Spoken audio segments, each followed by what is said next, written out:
Chapter 14. Once a Crusader. There was a knock at the door. Cheery Lee looked up from her book. She was curled up with a blanket, and a fire roared in the fireplace.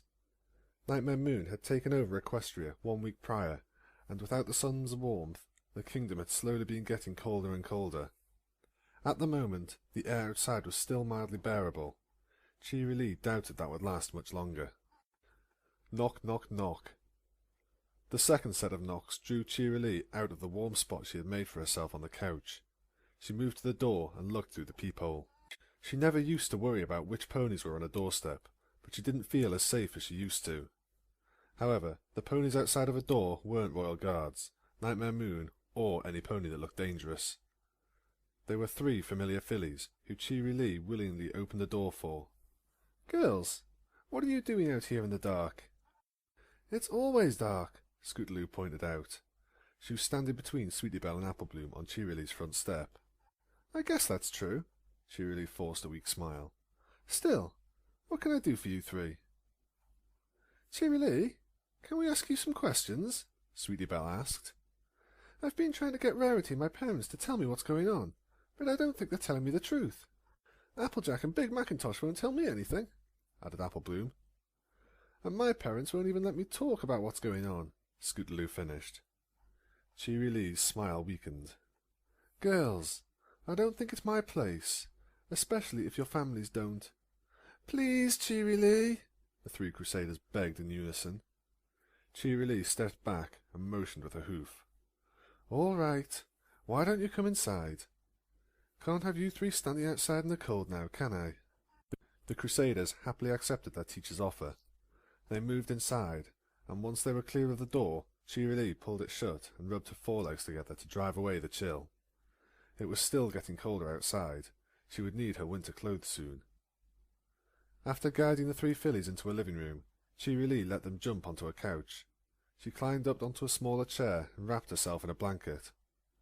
Only then, once she had finished making herself comfortable, did she turn her attention back to her guests. "So, girls, what did you want to ask me?" "We want to know what happened to Nix," Applebloom explained, as the 3 fillies shared the blanket Cheery Lee had left behind on the couch. "Girls, I really don't think Cheery Lee began, only to be cut off. "Please," Sweetie Belle pleaded. "Scootaloo says that Nix is Nightmare Moon, but Rarity keeps telling me that Nix just went back to live with her family, since she was Twilight's cousin." Cheery Lee pulled at a blanket, tightening its grasp around her body, and focused on Scootaloo.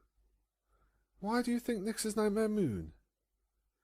"Because of everything Nightmare Moon did when she showed up in the centre of town, with those weird ponies and cloaks." "You were there?" Scootaloo nodded. "Yes, and I heard her say that she used to be a filly. Then she went after Diamond Tiara and Silver Spoon, saying that it was their prank that let her become Nightmare Moon. Not only that, but Nightmare Moon didn't have a cutie mark, just like Nix." "Are you sure Nightmare—" Cheery Lee tried to interrupt, only for Scootaloo to continue without pause. "Then, when she was close to me, I shouted at her. I called her Nix, and she turned to look at me. She recognized me, I know she did." Scootaloo's ears flattened. "But then she said we weren't her friends anymore." The heads of all 3 fillies sank at those words, and Cheery Lee felt her stomach twist as a frown formed on her lips. It was obvious to her that their families were trying to shield them from the truth, either by not telling them or lying. Despite that, she knew she wouldn't be able to keep the truth from these 3 fillies. They were worried, and if any pony deserved to know the whole story, it was them. "All right, girls. From what I've heard, Nix is Nightmare Moon. And she was Nightmare Moon all along." Applebloom's eyes widened. "The whole time?" She really answered with a nod. "No way," protested Scootaloo. "Nix wasn't like Nightmare Moon at all the last time we saw her. Those weird ponies did something to her. And, even if Nix is Nightmare Moon, why would she make it dark?" Sweetie Belle asked, glancing out of the window at the night-locked sky. "She never really liked it when it was dark out, so why would she make it like this all the time?" Cheery Lee sighed, pausing to think very carefully on how to phrase her reply. Applebloom, Scootaloo, and Sweetie Belle deserved the truth, but it would be a bitter pill to swallow. She tried to open her mouth, to tell them the straight truth, but the words died in her throat. She had to soften the blow, sugarcoat it, mix in some of the faint, if unrealistic hope she herself was clinging to. "I think Nix is just confused," cheerily finally told them, hoping the three fillies would accept her explanation. "Why would she be confused?" Sweetie Belle asked. "You see, girls, Nix didn't remember being Nightmare Moon when she was in class with us, but because of what happened, now she does. She remembers everything, and I think she's just confused now. She doesn't really know which pony she's supposed to be. The Nightmare Moon every pony fears, or the Nix that was your friend. And right now, unfortunately, she's decided to be Nightmare Moon. But if she's just confused, that means she could become Nix again, right? Maybe she doesn't like being Nightmare Moon," Scootaloo pointed out, a hopeful smile forming on her face. "Yeah, I mean, if she really was Nightmare Moon, she wouldn't have let my big sis and her friends go," Applebloom said confidently. "That proves she's still Nix." With some difficulty, Cheerilee forced a smile. "I hope you're right, girls.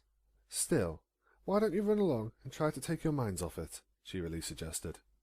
She shifted in her seat, sinking deeper into the warm embrace of a chair and blanket. "And please make sure the door is locked when you leave." The three fillies nodded before jumping down from Cheerilee's couch, thanking her and slipping out of her front door. They trotted to the sidewalk and began to walk side by side down the street. "I feel bad for Nix," Scootaloo said, glancing at her two friends. "I can't imagine what it would be like to be confused about who you are." Sweetie Belle nodded. "Yeah, it's probably like having a different cutie mark on each of your flanks. You wouldn't know if your special talent was supposed to be one or the other." "Too bad we can't do anything to help her," Scootaloo said as her ears drooped. "Yeah, too bad," Sweetie Belle agreed. She and Scootaloo continued to walk, but after several steps they realized that Applebloom wasn't following them. Looking back, they saw she had stopped dead in her tracks.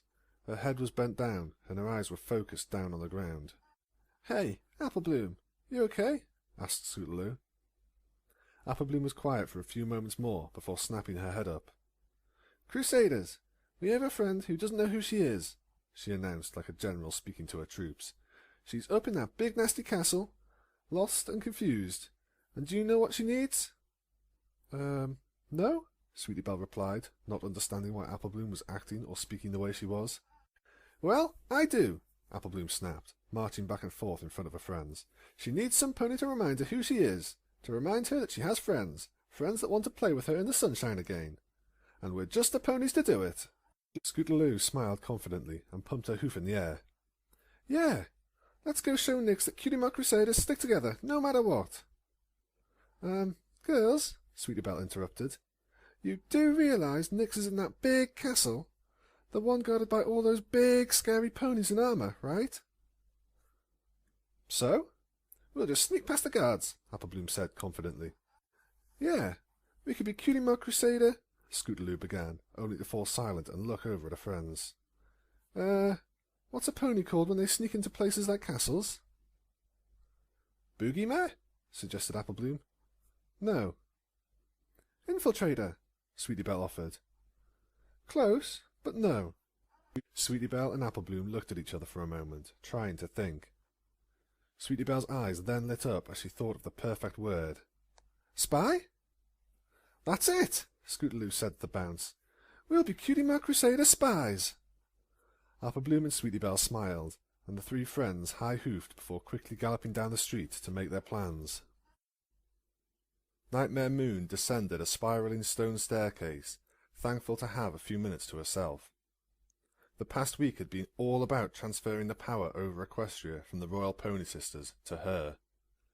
Members of the Children of Nightmare were put into important positions of power, if they weren't already in such positions, and the government was once again functioning. There was some resistance.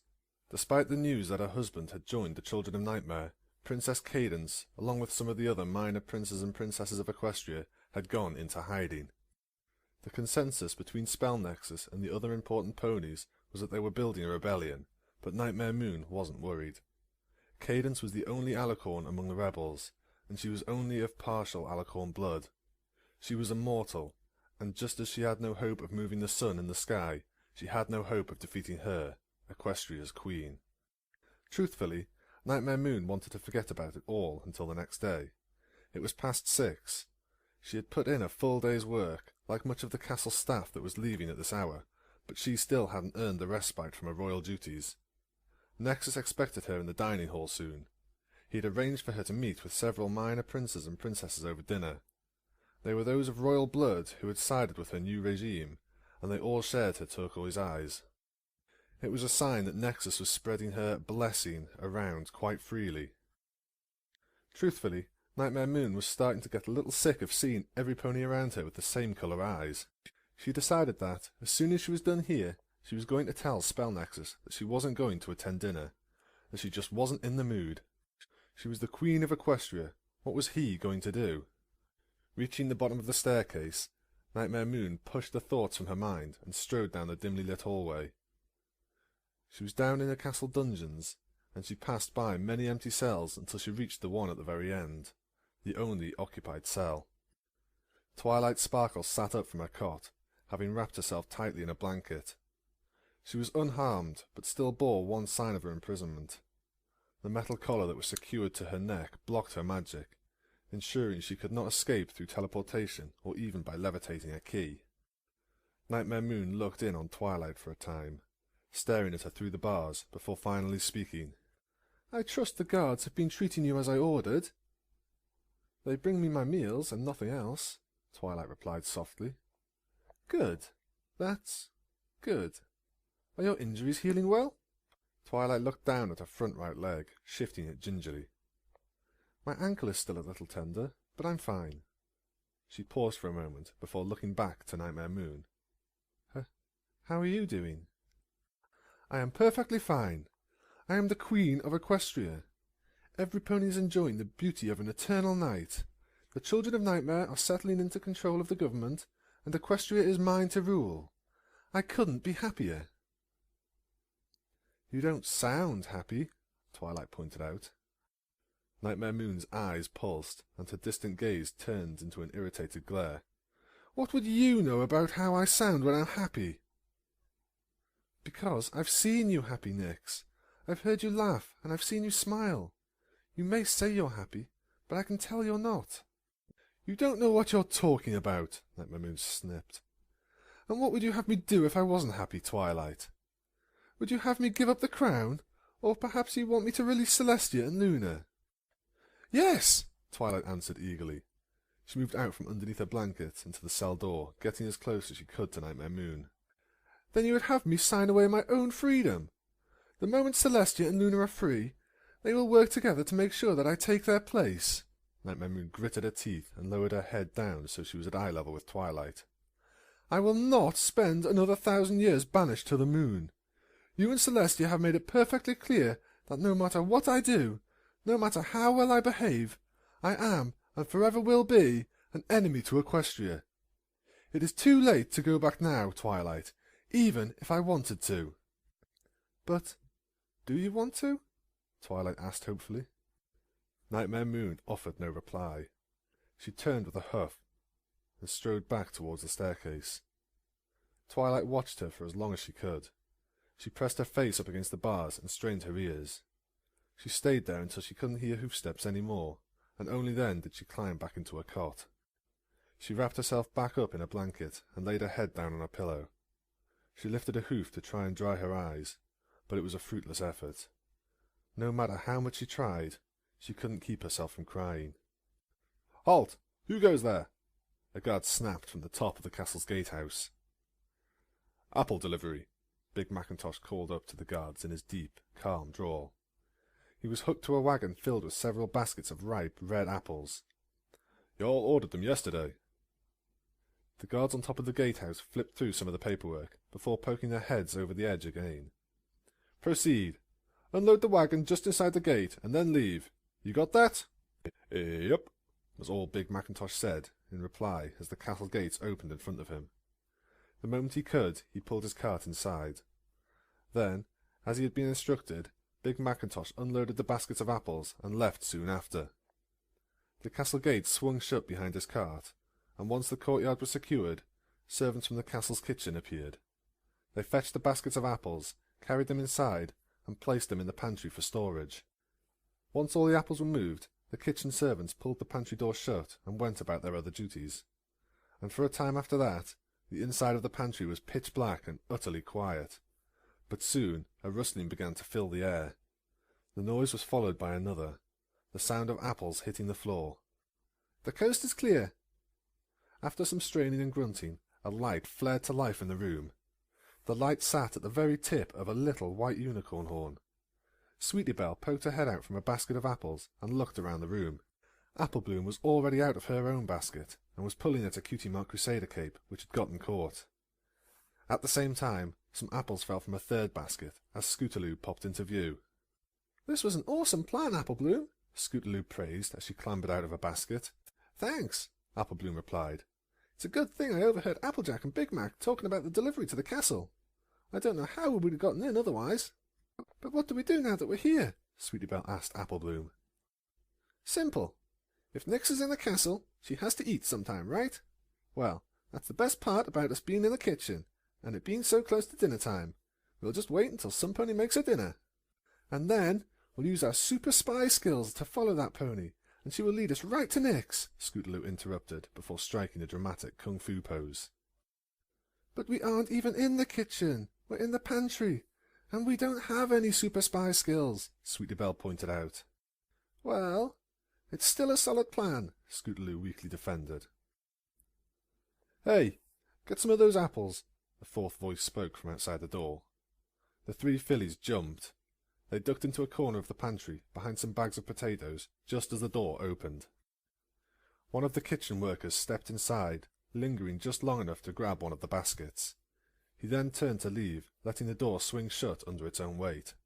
The door was about to snap shut again when Scootaloo bolted out of the hiding place and put her hoof in the way. She winced as the heavy door hit her hoof, but she had succeeded in keeping the door propped open. She waved at her friends, and soon all three of the fillies were peeking out of the crack in the door. There seemed to be two sides to the kitchen. On one side, a team of chefs were making a bunch of very plain-looking meals that were probably for the ponies that worked in the castle. On the other side of the kitchen, however, one chef worked diligently on a few smaller plates, stacking them with food that looked much more appetizing. "I bet that's Nyx's dinner," Scootaloo whispered, pointing at the chef working away from all the others. "What makes you think that?" Apple Bloom asked. "Well, she's supposed to be a queen or something. I've never seen food like that before, so it must be something really fancy, and queens eat fancy food." "Makes sense to me," Sweetie Belle said. Apple Bloom pursed her face up in contemplation. "How are we going to follow him to where Nyx is?" "Look," Scootaloo said as she pointed with her hoof. "He's putting some of those plates onto that cart. We'll just take one of those big silver lids he's using to cover up the plates and hide at the bottom of the cart." "But how are we going to get that lid?" Apple Bloom asked. The answer this time came from Sweetie Belle. She grunted and shut her eyes tight as her horn began to glow.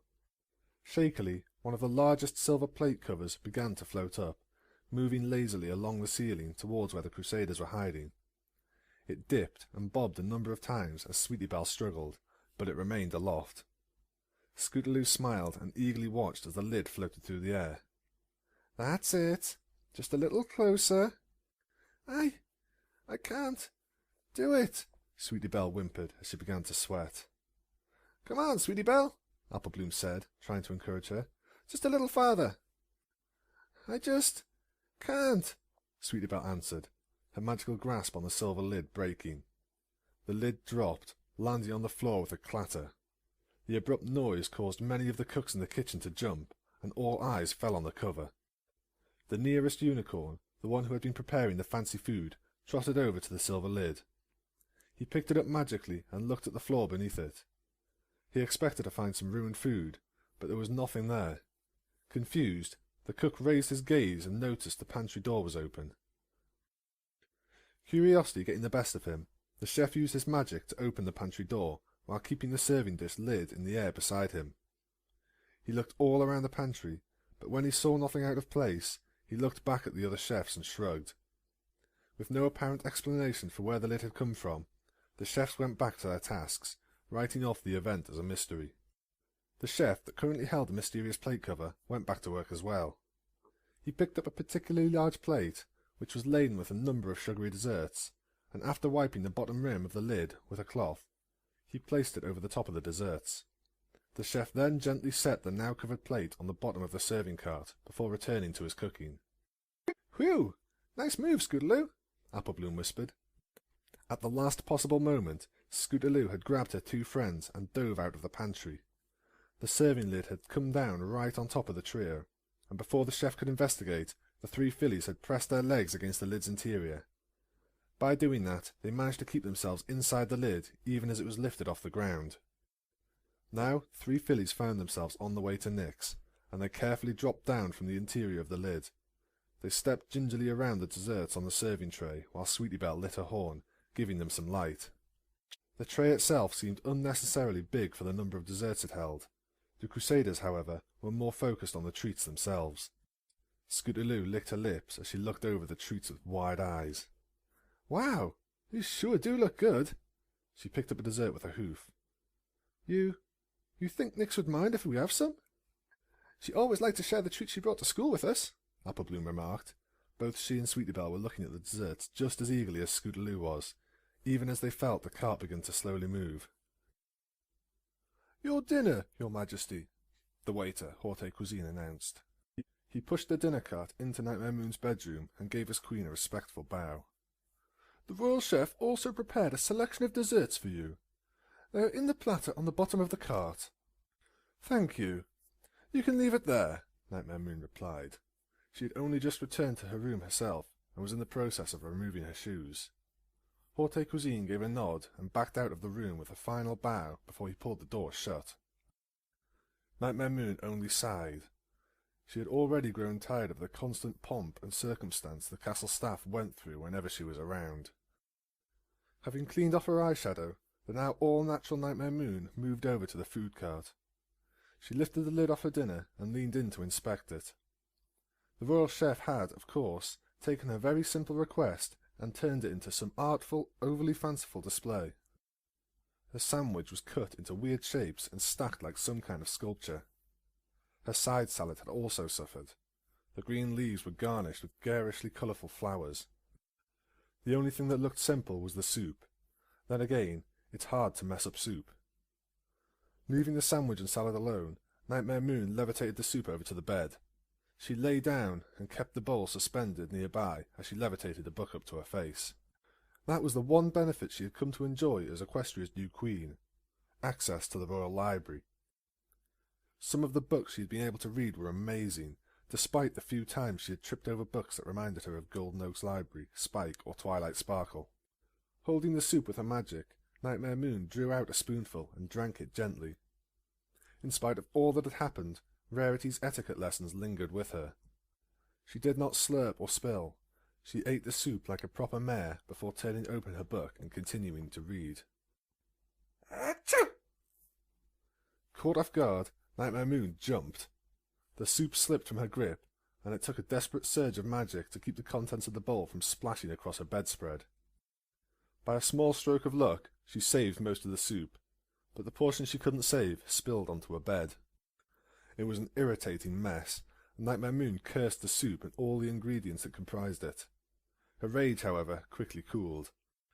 She used a bit of magic to draw up the soup from the fabric and levitated it to the garbage. She then sat the bowl down on a bedside table and turned her eyes to the source of the sneeze. The sneeze had come from the dinner cart, specifically the dessert tray at the bottom. Climbing out of bed, Nightmare Moon strode over to the cart and lowered her head. She brought her ear close to the silver lid that covered what was supposedly a plate of desserts and listened. Through the thin metal, she was able to hear tiny voices whispering. Eyebrows furrowing, Nightmare Moon grabbed the tray and carried it to the bed. The voices that had been whispering began to panic, but she didn't care.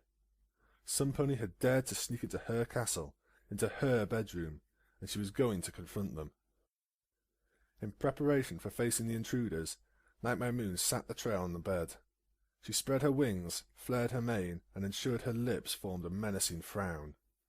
Only then, when she was ready to scare the intruder into submission, did she lift the lid off the tray with a single, swift yank. The sudden motion caused the ponies hiding beneath the lid to snap their heads in her direction. The 3 fillies that Nightmare Moon found were covered in crumbs from long-eaten desserts, and at first they looked upon her with fear. Their expressions, however, quickly shifted to ones of joy.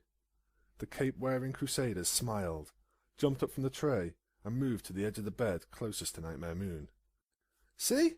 I told you we'd find her," Scootaloo said. "My plan was just that awesome." "It sure was," Applebloom cheered. "And boy, Nix, Scootaloo wasn't kidding. You got big. You're as tall as Princess Celestia." Sweetie Belle's smile faltered as she sat back on her haunches and tapped her forehoofs together. We're sorry if we ate your food. We kind of missed dinner." Scootaloo rubbed the back of her neck. "Yeah, sorry about that. You aren't too mad, are you?" Mad? Nightmare Moon was honestly unable to process anything at the moment. She was as still as a statue, mind and body locked up like a machine with a wrench thrown into its gears.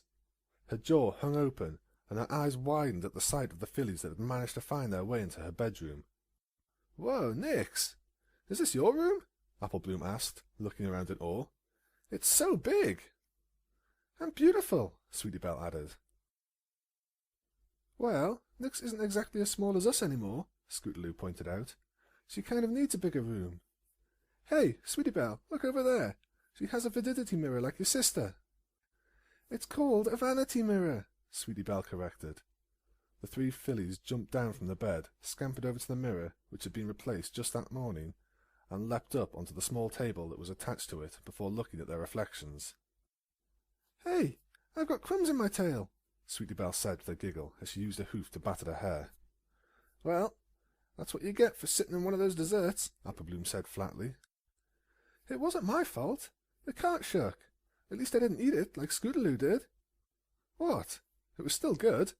It was just a little smushed," Scootaloo defended as she opened a makeup box that was on top of the vanity, taking notice of the large amount of purple eyeshadow inside. "Wow, that's a lot of makeup. Didn't know you were into—" Scootaloo didn't get to finish her sentence as the makeup box was snapped shut by Nightmare Moon's mane. The Queen had rushed over to where the 3 fillies were and was looking down at them with panicked eyes. I'm not.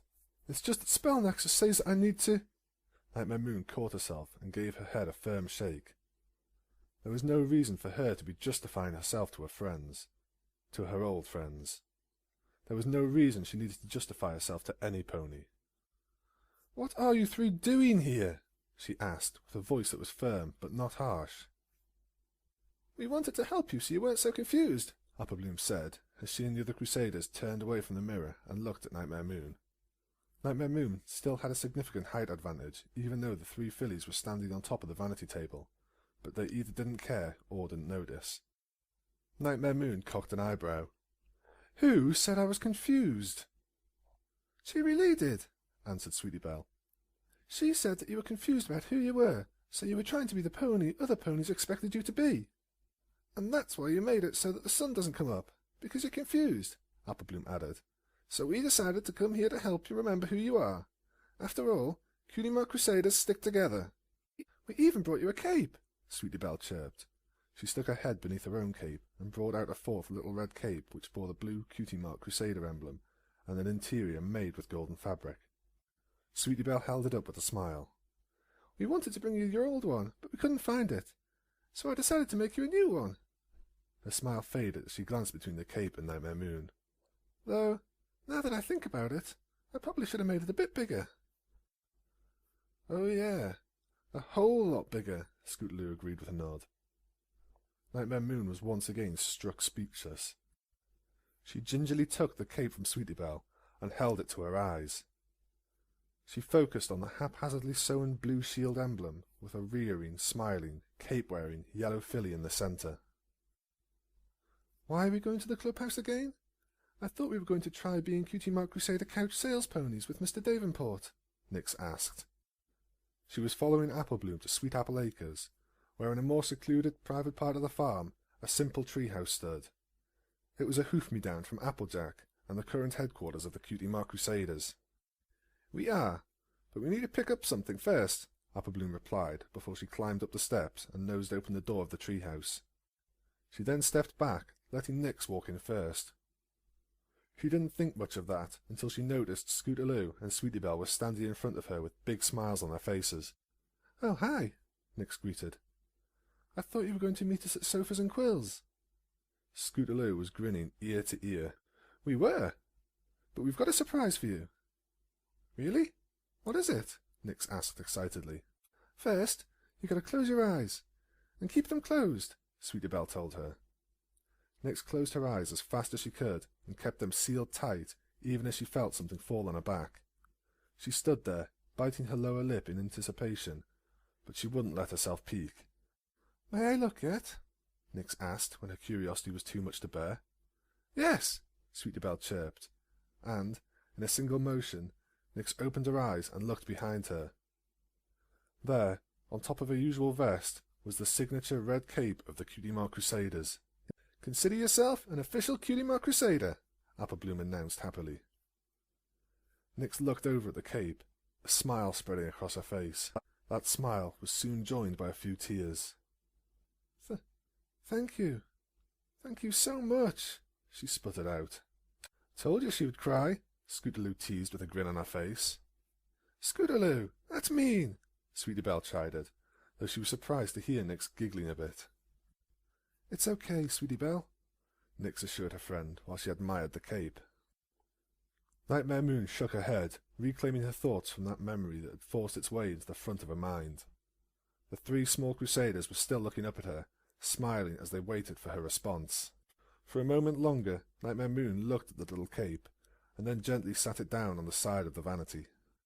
Nightmare Moon spoke neither as a friend nor as a queen, but as an adult speaking seriously to children. She stepped away from the vanity and motioned with a hoof for the fillies to follow her. "We need to talk." Applebloom, Sweetie Belle, and Scootaloo did as they were asked, and followed Nightmare Moon as she led them to her bed. The three fillies jumped up and sat on the edge, while Nightmare Moon lay down on her stomach, which at least brought her eye level closer to the fillies she once called her friends. "First of all, you shouldn't have come here," Nightmare Moon began firmly. "What you did was very dangerous. If one of my guards had found you, you would have been arrested and put in my dungeons. I can't imagine how worried every pony is, since I know you didn't tell any pony where you were going." A frown formed on Applebloom's face. "Well, if we had, they would have stopped us, and—" "For good reasons," Nightmare Moon scolded, causing the three fillies to flatten their ears. We just," Sweetie Belle mumbled out, "just wanted to help. We were worried about you." Nightmare Moon's voice softened. "I know, and I appreciate your concern, but I don't need help. I'm the Queen of Equestria now." "What about Princess Celestia and Princess Luna?" asked Scootaloo. "What happened to them?" "Hasn't any pony told you?" Nightmare Moon asked. The three fillies hesitated, but they eventually shook their heads. "No pony told us, but sometimes we hear them whispering," Applebloom admitted. "They said you locked the princesses up in the sun and the moon, and you were the one making it all dark all the time. That isn't true, is it?" "It is," Nightmare Moon admitted, with a pang of regret in her voice. "I won't lie to you. I am the one that did all of that." "But why?" It's complicated, Applebloom," Nightmare Moon replied as she continued her attempts to defend herself against the fillies. I have a lot of expectations that I have to live up to. It's just confusing." "But that's why we're here," Scootaloo added, "to remind you of who you really are, so you don't have to be confused anymore." Nightmare Moon felt the air catch in her throat, but she forced the strength into her voice. "And who am I to you three, now that I'm like this?" "Well, you did look scary the other night," Scootaloo said. Nightmare Moon winced as those words dug deep. Scary. She closed her eyes and lowered her head at the word. She should have been expecting that. Of course her friends wouldn't. "But now that we're all here, you don't seem that scary." Nightmare Moon lifted her head back up, unable to believe what she was hearing. "I don't?" "Nope. I think you're just confused, and if that's true, then you're still our friend, Nyx, a pony who is really awesome at magic," Scootaloo said confidently. Applebloom nodded, and a pony who's also really good at school, even if she asks too many questions in class. And who is always really nice and fun to play with, Sweetie Belle concluded. Nightmare Moon was finding it difficult to breathe. She couldn't shake away the tightness that was forming in her chest, no matter how hard she tried to banish it. But you do know who I am, don't you? You know that I'm Nightmare Moon, right? Cheery Lee said that you were always Nightmare Moon, but we've never really met Nightmare Moon. We've only ever known you as Nyx, Applebloom explained. Sure, I'll admit, you look like Nightmare Moon now, but that doesn't mean you have to act any differently. Yeah, it doesn't matter what a pony looks like on the outside, said Sweetie Belle, reciting something Cheery Lee had said in class. It's who that pony is on the inside that counts. That, and getting a cutie mark, Scootaloo added. Hey, I bet you've got your cutie mark now. Oh, what is it? What is it? I don't have a cutie mark yet, Nightmare Moon replied, looking back at her painfully blank flank. Don't worry about it, Nyx. Every pony finds that special talent sooner or later. You'll just have to keep crusading with us until you find it. After all, that's what the Cutie Mark Crusaders are all about, Applebloom reassured. I think I would like that, Nightmare Moon replied, letting herself smile. It was weak and tiny, but it was the first honest smile to grace her lips in several days. It was also destined to be short-lived. It was wiped away when the door to her bedchambers opened. I do apologize for this, my queen, but there is something that you should be aware of. There are reports that the monsters in the Everfree Forest have started to get restless. It may be in our best interests to... Nexus began, only to freeze up when he glanced away from the clipboard he was levitating in front of his nose and saw the 3 small fillies who were sitting on Nightmare Moon's bed. They need to be made an example of, Nexus grumbled, as he paced anxiously. Before Nightmare Moon could stop him, he had called for the guards. Applebloom, Scootaloo, and Sweetie Belle were now out in the hallway, being held in custody by the soldiers. They are fillies, Nexus, ones who were my friends, and who do not fully understand the situation, Nightmare Moon stated calmly. They meant no harm. It is not the intent that matters, but the action taken. They snuck into your castle and reached your bedchambers without detection. That kind of trespassing cannot be allowed, Nexus stressed. If we do nothing, how long will it be before assassins begin roaming these very halls? They need to be made an example of. So what would you have me do? Nightmare Moon snipped. Let them be hung from the gallows? If that's what it takes to ensure your rule as queen is unquestioned, then yes. Nightmare Moon's face tightened to an angry scowl. I will not execute fillies, Nexus. Nexus stopped on the spot, caught off guard by Nightmare Moon's defence of the fillies. He then frowned and turned to face her. My queen, if I may speak frankly, you have already shown far too much mercy. You've allowed the mares who wield the elements of harmony to go free when they should be rotting in the dungeon with Twilight Sparkle, at the very least. Now, because of that, these 3 fillies believed they could just waltz up to you like you are a regular pony. Such disrespect cannot be condoned. Is it not I who decides what can be condoned? Nightmare Moon asked. Am I not your queen? You are, Nexus said with a respectful bow of his head. But I ask for you to listen to your own words, my queen. You are not acting like yourself. How so?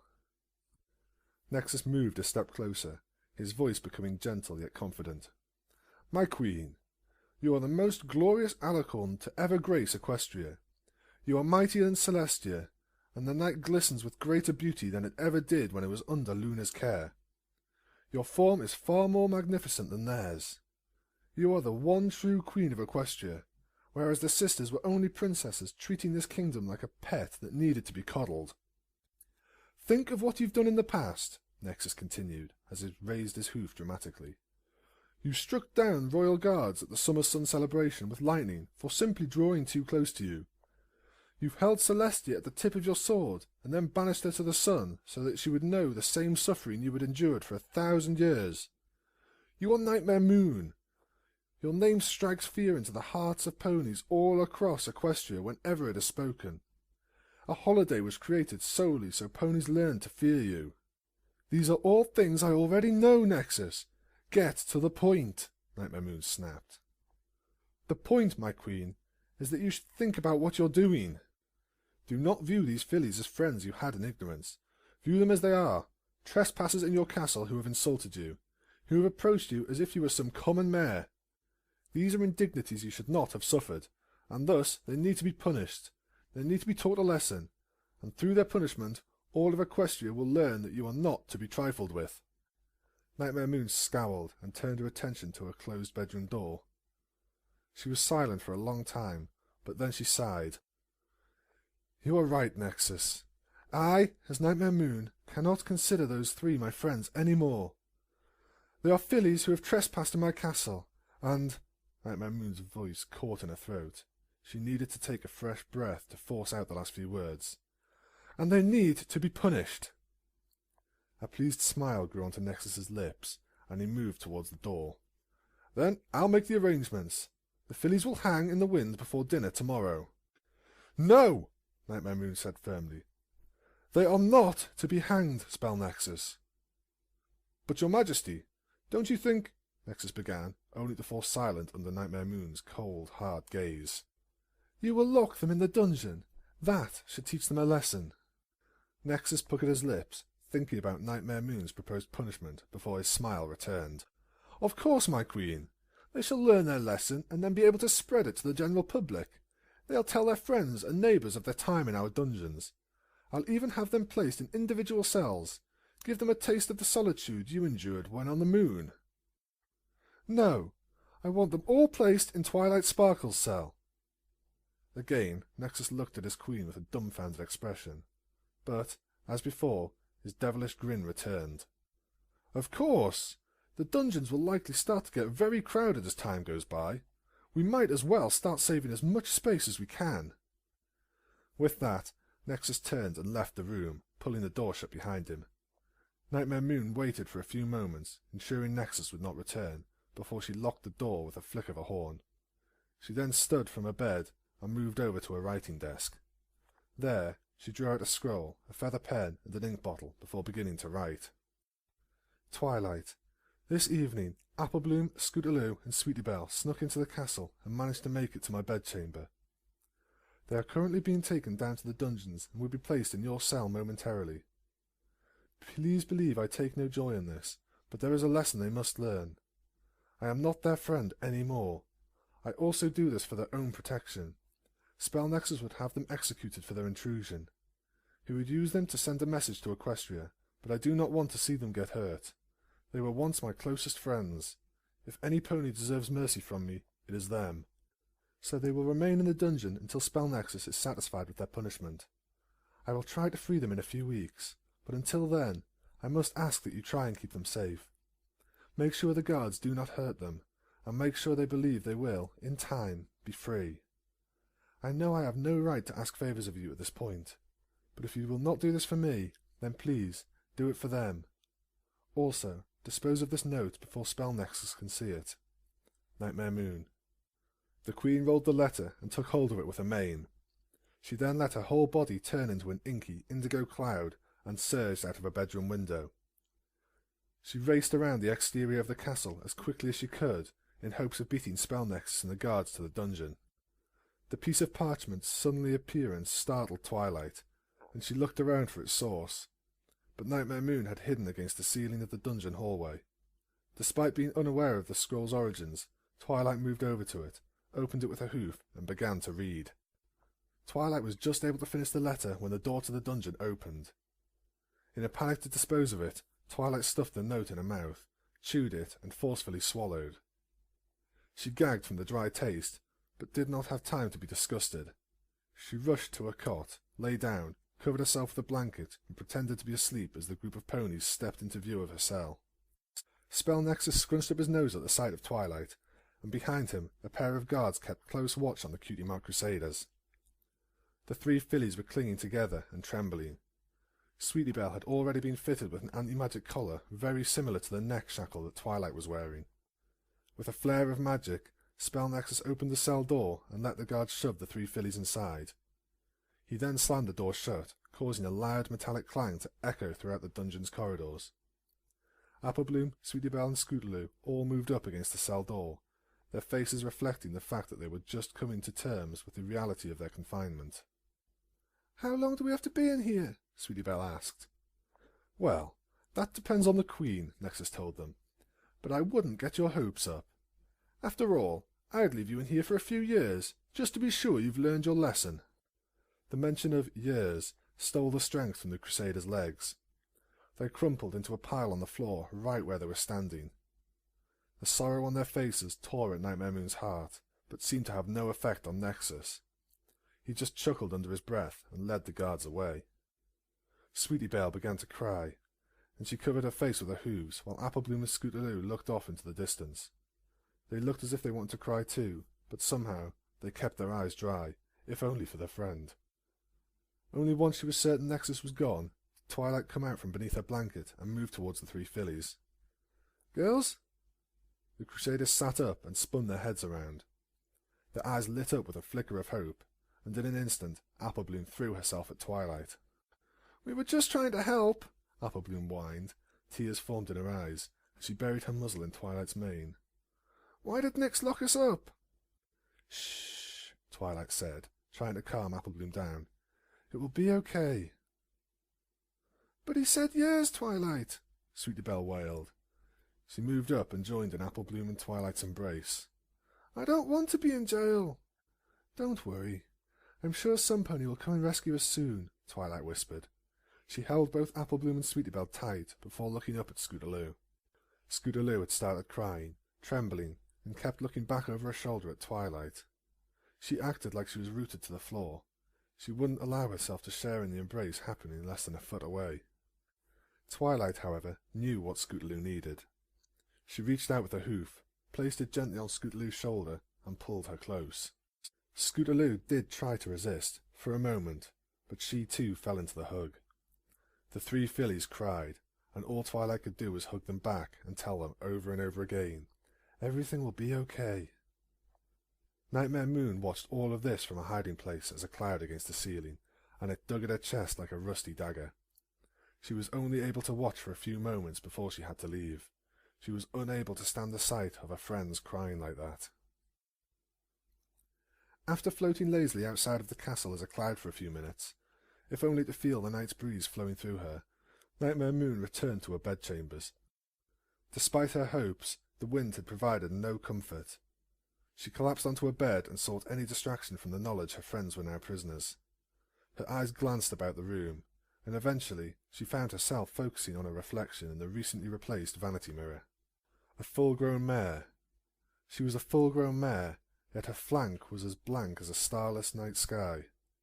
That thought alone stung at her brain like a swarm of angry bees. It was a thought that she had tried to ignore, but the presence of her old friends in the castle made it impossible. That, and sitting on a dresser, right where she had left it, was the new Cutie Mark Crusader cape Sweetie Belle had brought. A Cutie Mark is supposed to appear when a pony finds that one thing that makes them special. Their special talent. Nexus had assured Nightmare Moon that, after she defeated the princesses and took over Equestria, her Cutie Mark would appear. He promised that her special talent and destiny was to be Queen of Equestria. But if that were the truth, then why was she still a blank flank? What did it mean? What was her special talent supposed to be? She had always wanted Equestria. She had always wanted the Eternal Night. This was what she had always wanted. Nexus had promised that once she had achieved her goals, her Cutie Mark would be sure to appear. Yet even that wasn't true. Luna's words echoed in Nightmare Moon's mind from when the two had fought in Canterlot Castle. It was Luna's desire to rule Equestria and bring about Night Eternal. It was Luna's jealous rage that had once been the sole defining feature of their mutual existence. It was Luna's thoughts that had once filled her mind. But now she was her own mare. Now she wasn't just Luna's twisted reflection. Something had changed. But what? What was different? What was her special talent, her Cutie Mark, supposed to be? Nightmare Moon looked into the eyes of her reflection, as if expecting it to offer answers to the questions buzzing around in her mind. The mare in the mirror, however, offered no such advice. It simply looked back at her with the same questioning gaze.